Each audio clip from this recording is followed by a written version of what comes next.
I'm Adam Watson. I'm Julian Watson. This is the Dark Center Mafia Power Hour. Today we're going to take a look at Doom 2099 issue number 1. You ever read anything in the 2099 world? I don't think so. Okay. Yeah, there were quite a few titles there for a minute. Doom, X-Men, Spider-Man, Ghost Rider, Hulk, 2099 Unlimited, Fantastic Four, and Ravage, which is not one that, yeah, we might take a look at it just because it's bad. So, starts off in the modern day Latveria. Well, modern day for 2099. Yeah. With 2099 gypsies. I don't know how these people are supposed to be gypsies exactly. But they're jacking some technology or something like that. Their motivations aren't really that clear.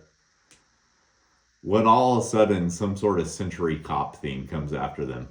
So as they're cruising along, all of a sudden Doctor Doom appears before them. I don't know what the whole plot line that this is following is. Yeah. It talks about how he's been gone for so long and he felt pain, immense pain. But I don't know. That must be something that happened in Fantastic Four. This is a pretty cool page. Yeah. It's a pretty effective splash. Doom just easily blasts this thing right out of the air. This is written by John Francis Moore. Pat Broderick is the artist. John Costanza is letterer. And Christy Shilley did the colors. This is a horrible game. I hate it. This, I never played. The colors of the words at the bottom is genuinely awful. Yeah, it's really bad graphic design on that one. Yeah. I also think it's kind of funny. This thing's available on both Super Nintendo and NES, but everything about it looks like they just use NES screen grabs. Unless they didn't really upgrade anything for the Super Nintendo. Probably not. So, Doom now finds out that he is no longer the leader of Latveria. In fact, he's been gone for 100 years because it's now 2099. And that's when he starts hatching his plan to take back over the country that he always ruled. But in order to do that, he's going to have to go against someone who's got a truly terrifying name, Tiger Wilde. I get that they were running out of names in this era. Tiger Wilde. Character kind of has a cool design, though. Yeah. So apparently Tiger Wilde allows one of the gypsies to stick around as long as she does tarot readings for him. Does it have accurate tarot readings in this? No, it doesn't. Doom blasts in, and the girl flips over the Hanged Man card. It says danger. You see why I'm saying that they're not accurate tarot card readings? Yeah. The Hanged Man means indecision, not danger. Oh. It's like, it's not even close to what it would mean. They assume that this is just a Doom bot because apparently occasionally Doom bots will just kind of roam the castle and attack people. But they've never seen one so pristine. But this is no Doom bot. This is Dr. Doom. So he gets in a fight with Tiger Wilde, but he finds out, despite the name, Tiger Wilde's not just some pussy. I was surprised by that because his name would imply that he is.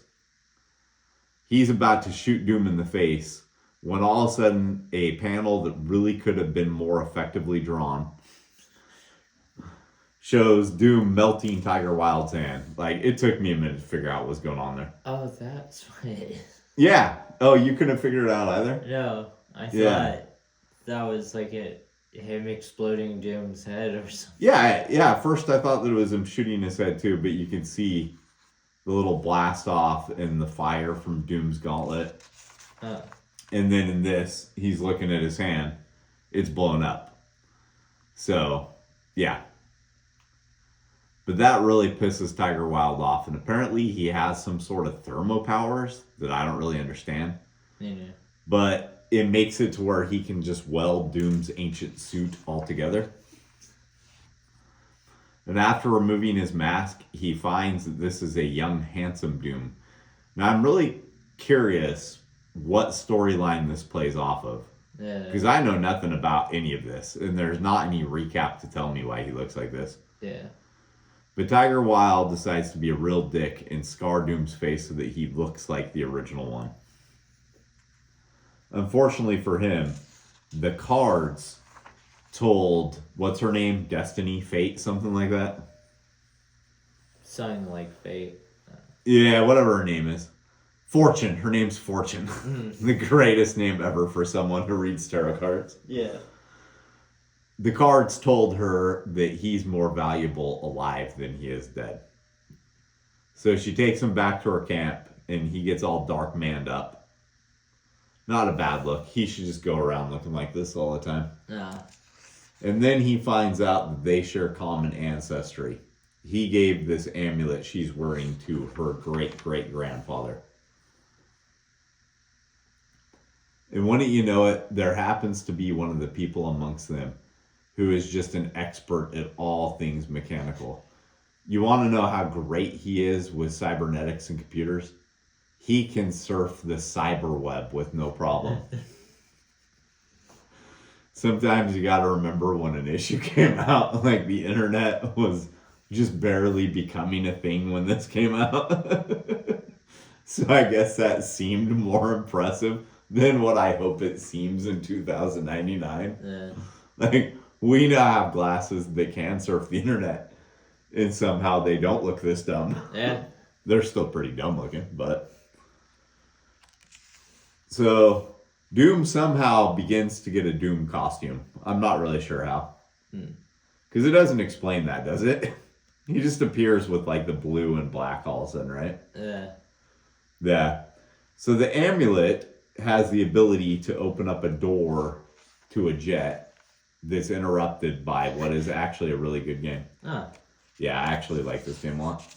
I used to play that on arcades.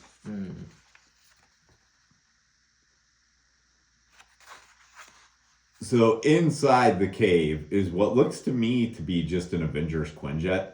Yeah. But he calls it something different, like the Diamond Flyer or some stupid shit like that. I'm amazed that after it's been tucked away for 100 years that it still just works perfectly. Yeah. But, you know, Doom's brilliant, so of course it does, right? Yeah. It says it's a Diamond Hawk. Diamond Hawk, there we go. Yeah, and what is the hacker guy's name Wire? Yeah. Okay. So Wire apparently has computer chips on his hand that just allow him to hack any security thing. This guy's like a complete jack of all trades when it comes to cybernetics. When I saw these comics as a kid, I was like, please tell me these stupid hairstyles won't be a thing by 2099. This guy has like a kind of sort of mullet thing going on that artists like to draw for some reason during this time period, right? But have you seen the amount of kids with mullets these days?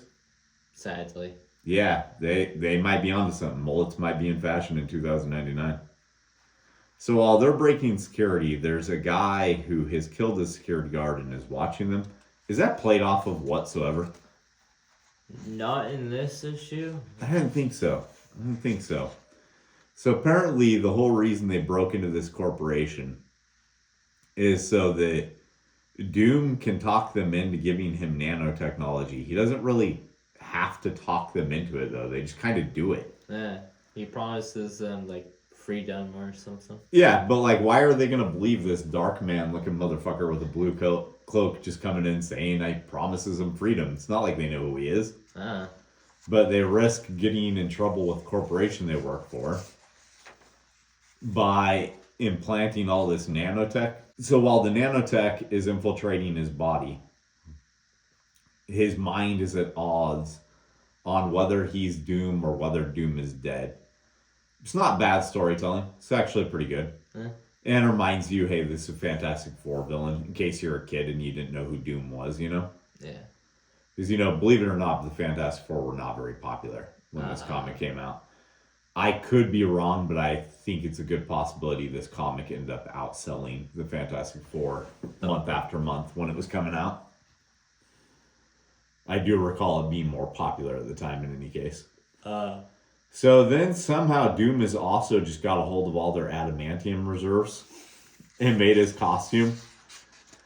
I would have liked a little bit of an explanation in that, but I get they need to show him in his new costume by the end of it, right? Right. It still would have been cool though if it turned out that like he's wearing Wolverine's skeleton or something, because he actually does wear Wolverine's adamantium skeleton in the Guardians of the Galaxy future. Huh. So it would have been cool had there been like a story, behind what this adamantium is. Yeah. Or something that tells you how he just instantly makes this suit out of adamantium. But whatever the case,